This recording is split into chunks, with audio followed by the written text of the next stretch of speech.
Vamos a Londres falar com Sérgio Uti, nosso correspondente do SBT na Europa, especialista em assuntos da Ucrânia, está acompanhando essa guerra desde o início. Eu gosto de dizer sempre que a visão de Sérgio Uti é diferente do resto da manada, porque enquanto todo mundo diz que essa guerra tem 3 anos, Sérgio Uti faz questão de enfatizar que essa guerra tem 10 anos de duração já, e nesse momento começa a se intensificar. Sérgio Uti, meu amigo, por enquanto ainda é boa tarde para você, seja bem-vindo mais uma vez ao Poder Expresso. É isso aí, Jesus. Boa tarde, são 5h34 aqui em Londres. E sim, hoje, como você disse, nos bastidores, as negociações têm se intensificado bastante nesse sentido. Há uma reunião de emergência hoje em andamento em Bruxelas, na sede da União Europeia, com os 27 líderes dos países do bloco europeu, mas o Volodymyr Zelensky, que também está por lá. E uma notícia que surgiu agora de última hora, Jesus, é que uma reunião entre os Estados Unidos e a Ucrânia deve acontecer na próxima terça-feira em Riad, na Arábia Saudita. Essa notícia foi publicada há pouco pela Fox News nos Estados Unidos, uma empresa de televisão dos Estados Unidos, dizendo que essa reunião vai acontecer em Riad, na Arábia Saudita, mais ou menos nos moldes daquela reunião entre os Estados Unidos e a Rússia, que aconteceu também na Arábia Saudita. A gente falava sobre isso aqui nos últimos dias. Ontem falamos sobre isso. A União Europeia, depois dessa mudança radical de cenário, o sentimento de que o que está acontecendo vai definir não apenas o futuro da Ucrânia, mas também o futuro do restante da Europa, esse sentimento é cada vez mais forte. E o que eles estão discutindo lá é o seguinte: aumentar os investimentos em defesa, armamentos, equipamentos militares, para 5 trilhões de reais, o equivalente a 5 trilhões de reais. É muito dinheiro, Jesus, inclusive para os europeus, né? Então, portanto, não há um consenso total nisso. A grande maioria dos países, aliás, a grande maioria já está aumentando o seu investimento em defesa por conta não apenas do avanço russo, mas por conta da posição cada vez mais diferente, digamos, dos Estados Unidos. E o que os europeus estão tentando fazer agora em relação à Ucrânia é fortalecer a posição dos ucranianos para que um possível acordo não aconteça apenas nos termos da Rússia, porque há uma visão generalizada entre os europeus de que essa pressão dos Estados Unidos poderia forçar os ucranianos a assinarem um acordo que seja muito favorável à Rússia. Isso, obviamente, nem querem os ucranianos, nem querem os europeus, porque acham que também seriam prejudicados, Jesus. Sérgio, é muito interessante a gente falar nesse momento em acordo, mas é acordo com uma parte dos envolvidos e um outro acordo diferente com outra parte, outros envolvidos. A gente tem um acordo sendo conduzido por Estados Unidos ali em articulação e interlocução direta com a Rússia, e a gente pode classificar assim uma espécie de acordo alternativo sendo conduzido com França e Reino Unido à frente. Como tirar uma média desses dois acordos, se é que isso é possível? Olha, o discurso do governo Trump é: vamos acabar com essa guerra nesse momento, independentemente do cenário para a Europa e principalmente para a Ucrânia, né? O próprio presidente norte-americano já deixou isso muito claro. A questão aqui na Europa, como eu disse, é que eles não querem que um acordo aconteça nos termos da Rússia, com a Rússia se beneficiando muito do resultado final. Tanto os britânicos quanto os franceses têm canais abertos de diálogo ali com o governo Trump. Inclusive, tanto o Macron quanto o Keir Starmer, os dois foram recebidos e tiveram com uma conversa bastante amigável com Donald Trump, no mesmo salão oval da Casa Branca, onde houve aquele bate-boca com Zelensky.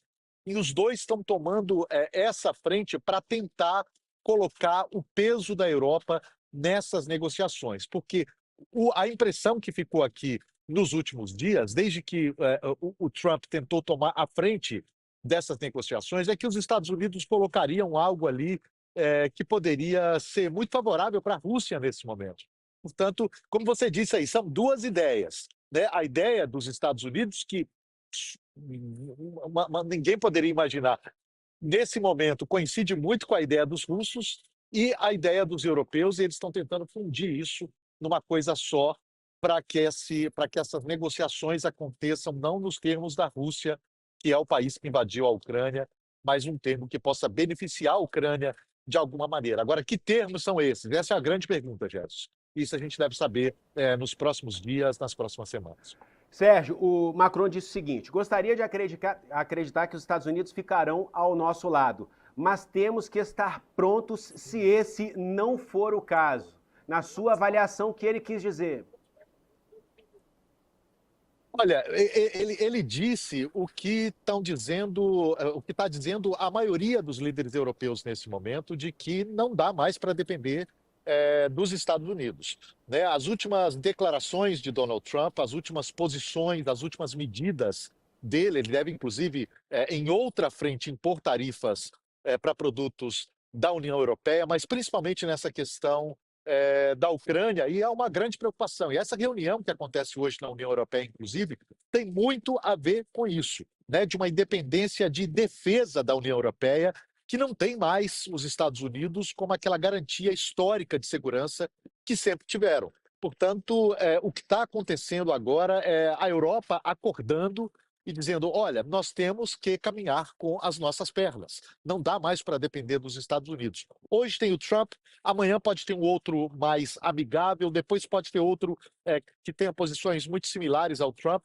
Eles acreditam que é preciso colocar a defesa da União Europeia num patamar bem diferente do que é hoje, né? Lembrando aí que, se você pegar os países da OTAN, né, Estados Unidos e europeus, os Estados Unidos representam ali praticamente metade dos investimentos dessa aliança militar. A outra metade vem dividida ali com todos os europeus. Eles querem aumentar esse percentual, na verdade. O Reino Unido aqui já tinha anunciado na semana passada, vão aumentar para 2,5% do PIB os gastos com defesa, vão tirar dinheiro, inclusive, de programas de ajuda internacional do Reino Unido para fazer esses investimentos, e todos os outros países estão fazendo uma ginástica fiscal ali para tentar colocar mais dinheiro em defesa. Tempos muito estranhos esses, Jesus. Assim. A conversa por aqui é investir em defesa, investir em armas, porque todos há esse consenso de que a Rússia não é uma ameaça apenas para a Ucrânia, mas também para o restante da Europa. Uti, a gente se recorda que em novembro a Rússia experimentou um míssil que tem um alcance de 5.000 quilômetros e pode atingir praticamente a Europa inteira e esses países sobre os quais a gente está falando agora. É um míssil que poderia ir com uma ogiva nuclear, naquele caso em específico não foi, mas ele deixou claro ali, bem ao estilo Guerra Fria, o que ele é capaz de fazer.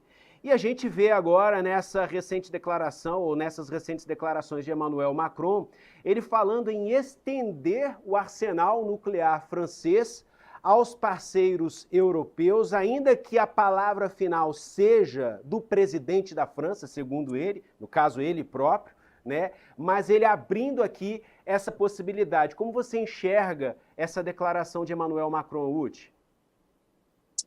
Olha, foi uma declaração feita ontem, né, num depoimento dele, quando ele convocou aí uma cadeia nacional de televisão ontem à noite na França, e esse foi um dos pontos altos, eu diria.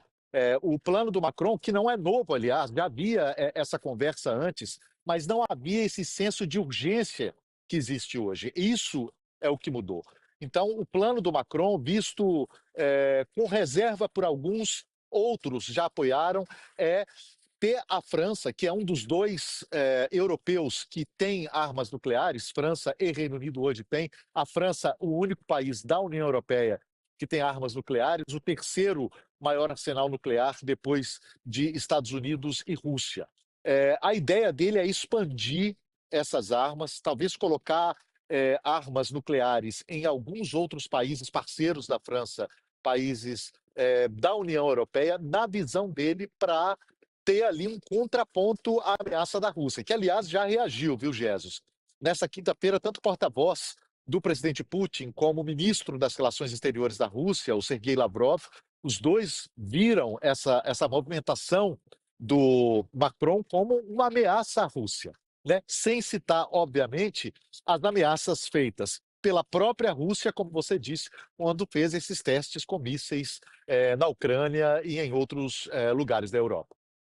Uti, quando a gente fala em uma guerra que na avaliação de Emmanuel Macron já se torna uma guerra mundial, a gente tenta aqui identificar quem são os lados dessa guerra e quem podem ser os possíveis aliados de cada um desses lados.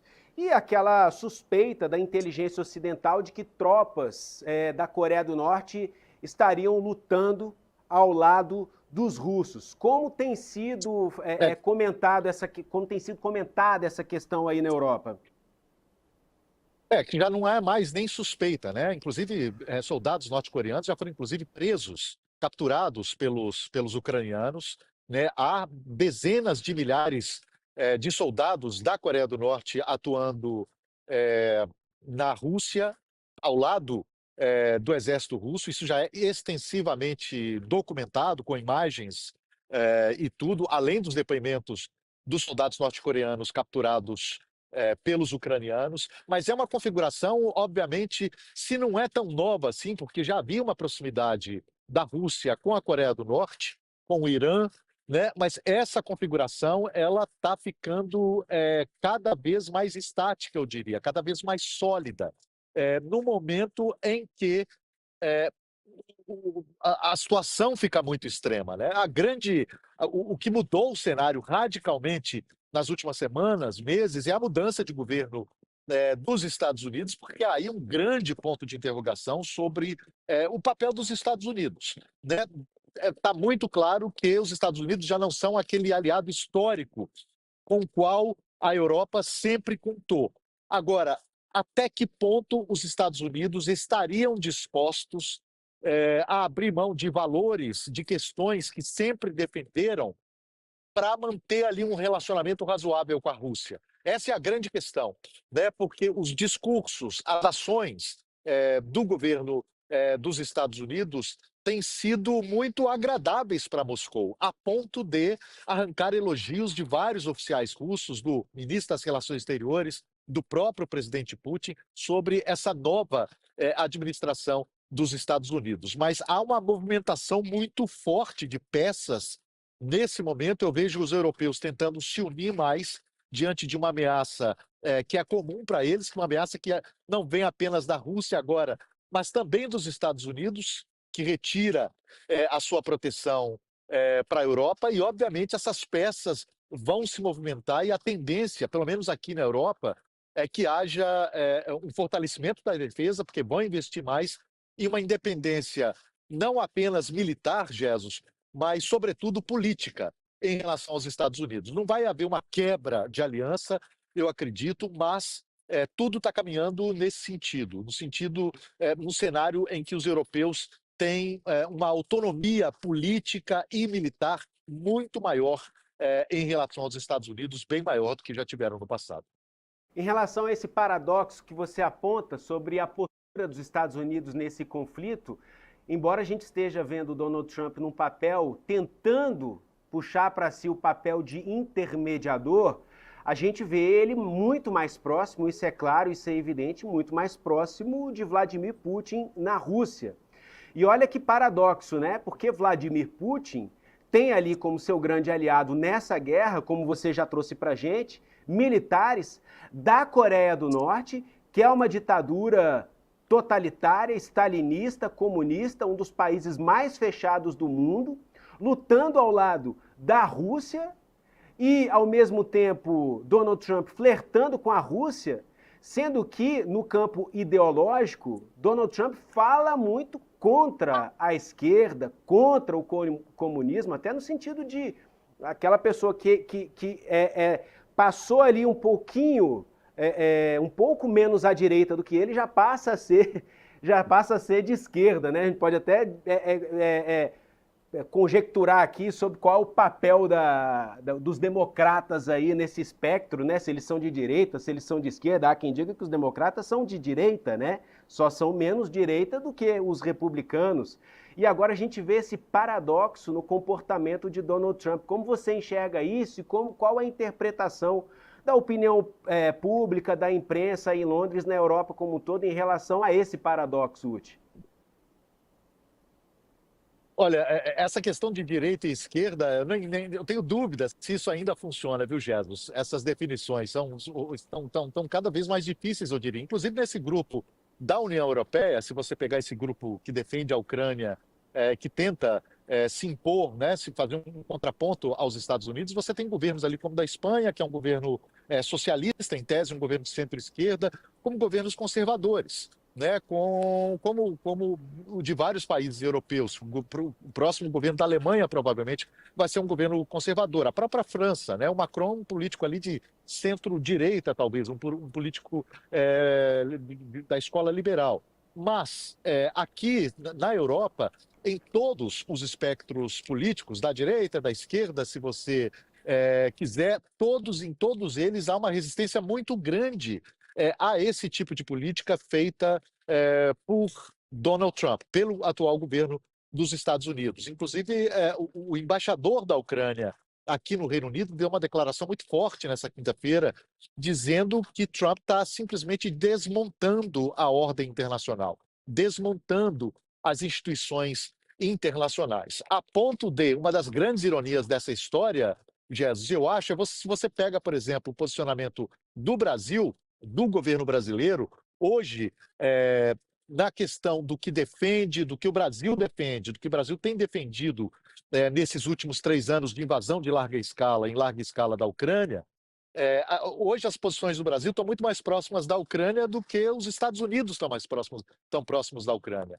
né? O que não deixa de ser uma grande ironia, né, nesse momento da história. Mas voltando à sua questão, sim, há uma grande resistência aqui na Europa, mas também há o lado pragmático dos europeus em dizer o seguinte: olha, nós somos diferentes, mas nós precisamos lidar com os Estados Unidos porque são um parceiro histórico importante, são a maior economia do mundo, e não dá para simplesmente dizer, olha, não queremos estar com vocês mais. Né? Essa relação, ainda que diferente, ainda que tumultuada, ela precisa prosseguir e os europeus sabem disso.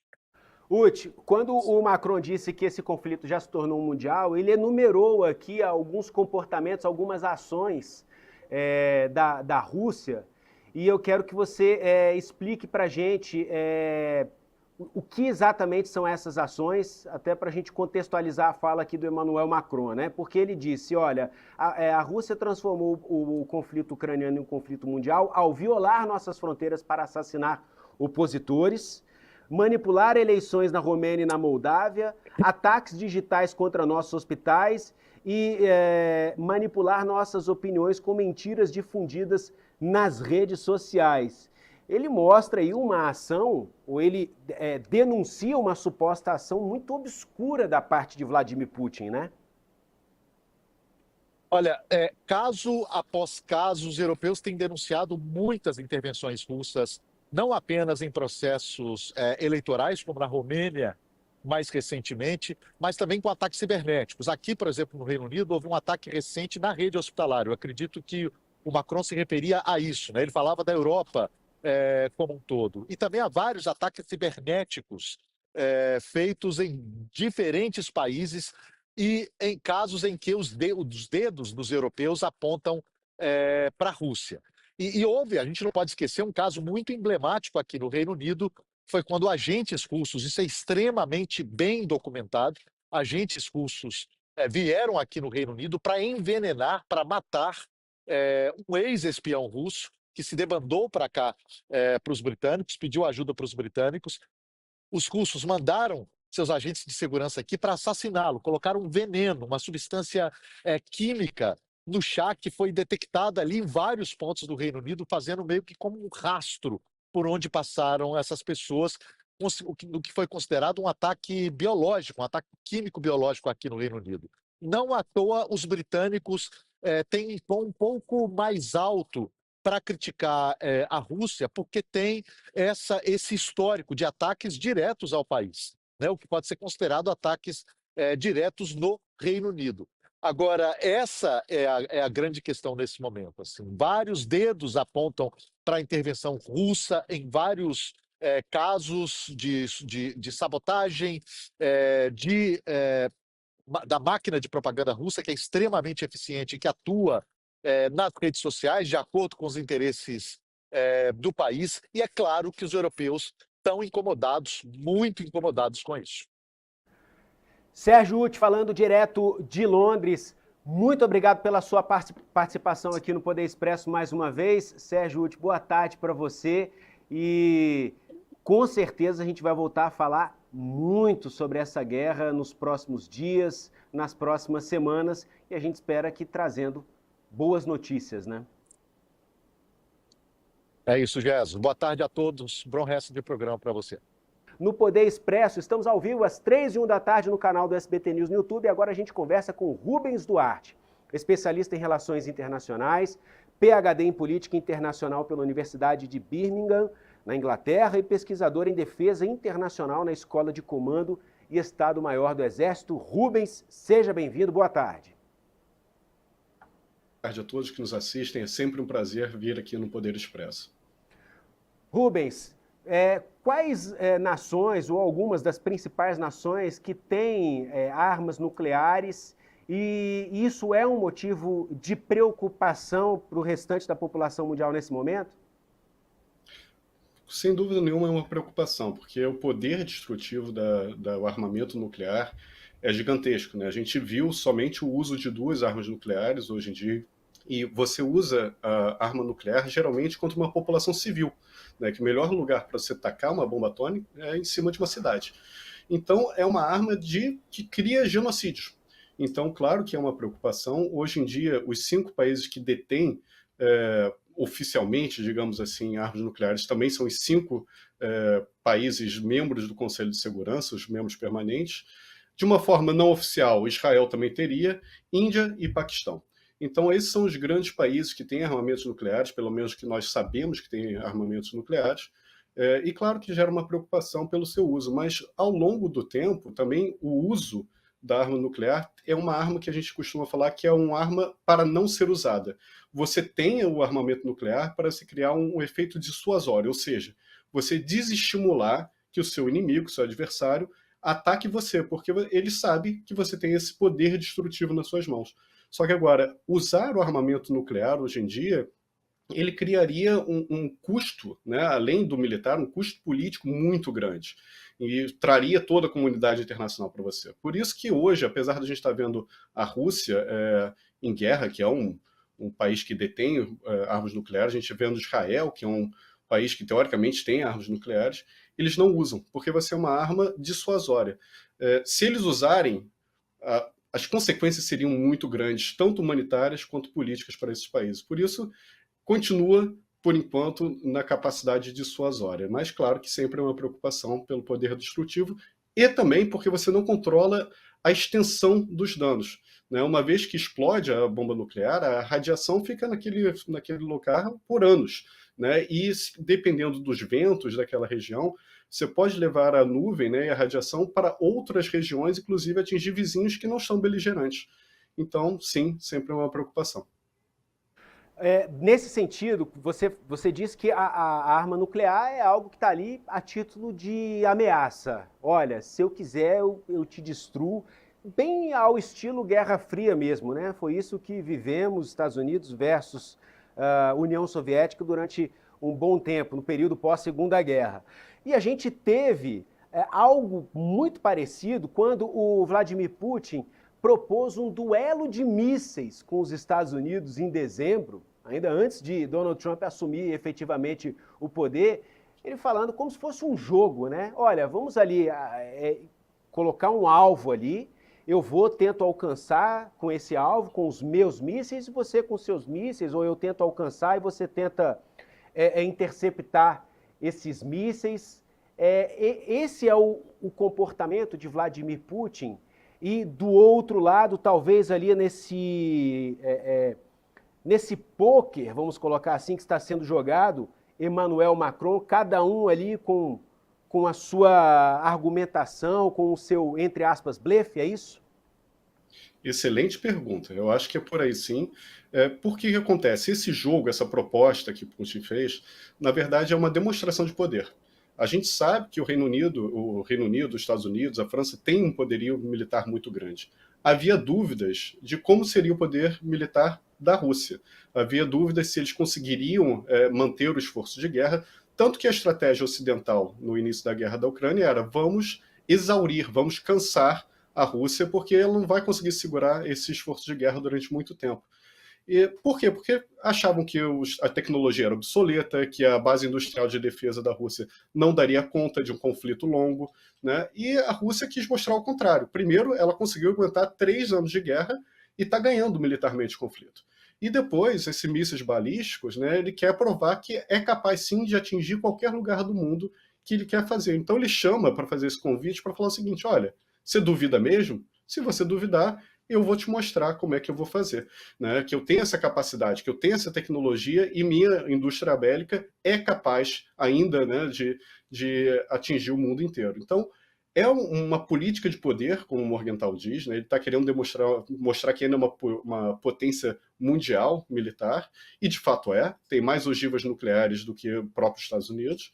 E a França entra nisso, né? O Macron ele fez um pronunciamento ontem para o povo francês muito duro, prometendo que vai dobrar o esforço, né, o orçamento de defesa em 10 anos. Isso é muito dinheiro. A gente está vendo uma nova corrida armamentista, não só na Europa, mas no mundo inteiro, o que obviamente causa preocupações, né? Então a gente tem várias questões sociais para serem resolvidas no mundo, a gente tem várias questões políticas a serem resolvidas, e o que a gente está vendo agora é uma volta da predominância de assuntos de segurança internacional. Então o desenvolvimento fica em segundo plano, questões sociais ficam em segundo plano, e o que importa mais agora é corrida armamentista, quem vai ter mais capacidade de se defender no futuro.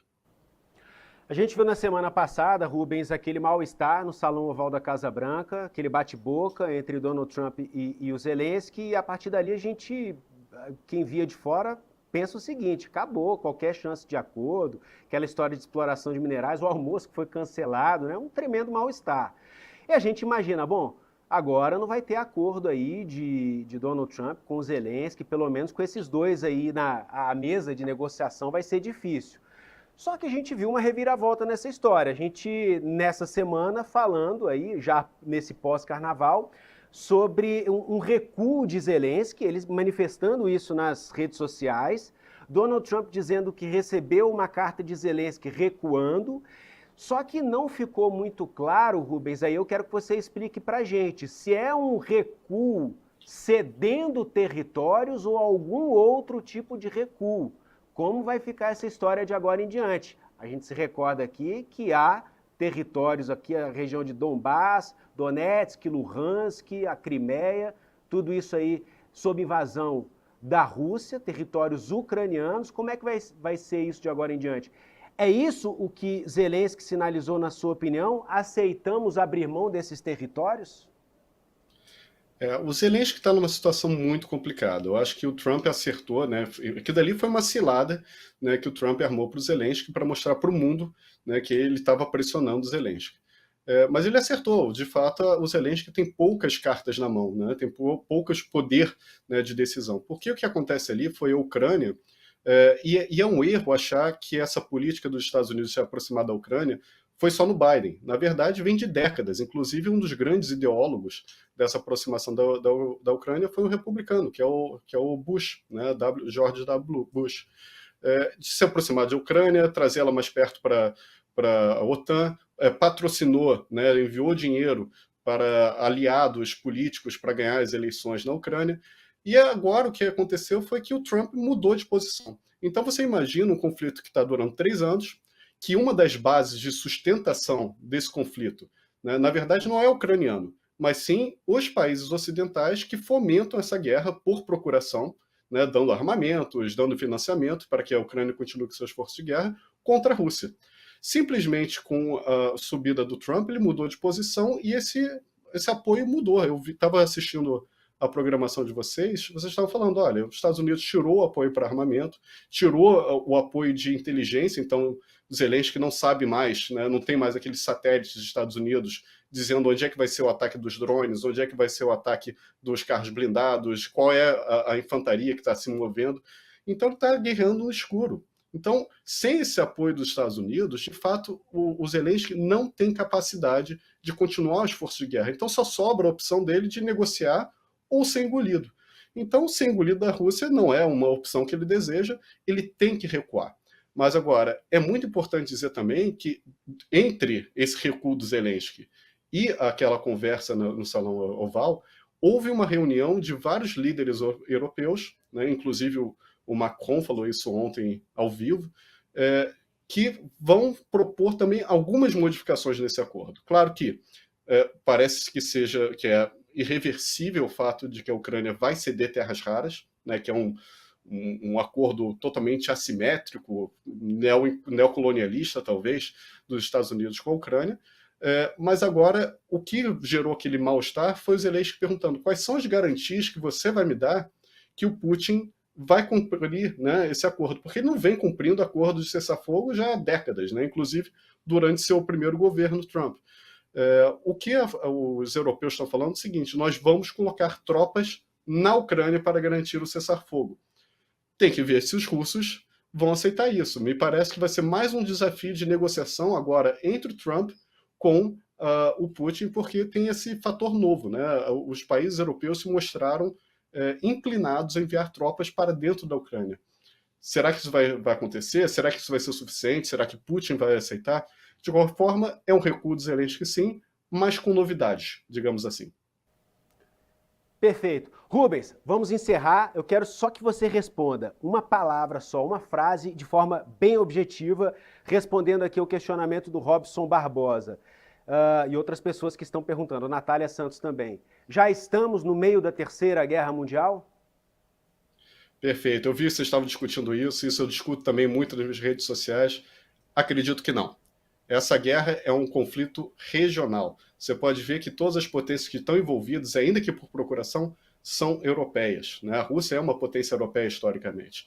Obviamente, existe venda de armas de outros países e tudo mais, só que o comércio mundial é globalizado, inclusive de armas. Então, me parece que isso é um problema regional que pode, se não resolvido, escalar para um conflito global, mas me parece que não vai escalar, pelo menos não agora.